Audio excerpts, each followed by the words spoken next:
Coronavirus outbreak causes decline in China greenhouse gas emissions. Experts say greenhouse gas emissions in China, the world's largest current contributor to climate change, are down 25%. Here's a summary of the article. Humans have seemed unable to get a handle on climate change, with global emissions of greenhouse gases continuing to grow every year.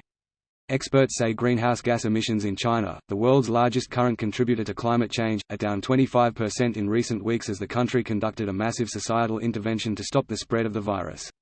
All of these are strongly linked to greenhouse gas emissions. Since the year 1900, greenhouse gas emissions have risen dramatically. Elizabeth Economy, a China expert at the Council on Foreign Relations, said the nation's emissions have increased every year for the past 3 until coronavirus paralyzed entire regions. Aircraft account for roughly 3% of total U.S. greenhouse gas emissions, so changes here could have a major impact. Greenhouse gas emissions declined slightly for a few years. This post received a score of 31,034, with an upvote ratio of 96%. Here are the top comments in response to this article. Everyone, we want the world to reduce its greenhouse emissions. Monkey's paw curls a finger.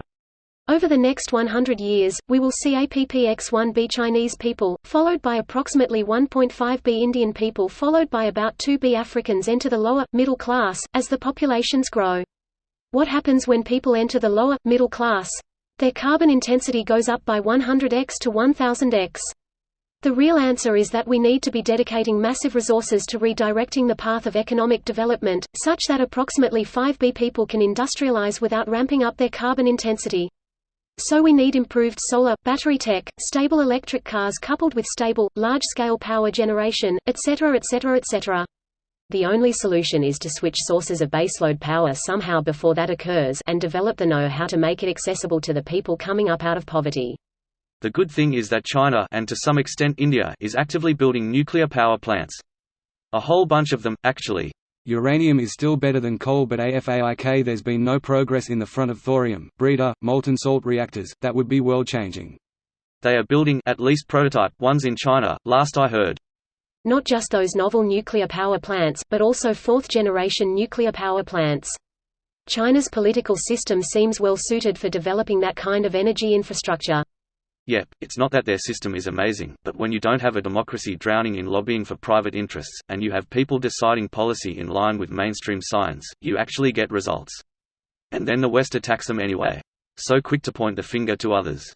Yeah, I understand some of the benefits of a one-party streamlined system, but one-party state governments with zero democratic freedom are still abhorrent, as evidenced by the organ harvesting of minorities that the government has decided is fine and isn't an issue. Communist in name, one-party technocracy in practice. One of the big differences between China and the West is how many more engineers in China end up high in government. In the USA it is mostly lawyers at the top. Coronavirus, Mother Earth strikes back. Clever girl. Clever girl. Clever girl. They never test the same place twice, they remember. Our gourmet chef Alejandro has prepared a lovely lunch. Chilean sea bass with a side of COVID-19. Never mind the man behind the curtain. Spared no expense. The coronavirus shows how much we are willing to do when threatened. We can put at least as much energy fighting climate change. This video was automatically created by Reddit to speech. The article and comments in this video were selected from Reddit according to their upvotes, and any paraphrasing was performed by smmry.com, without any human intervention.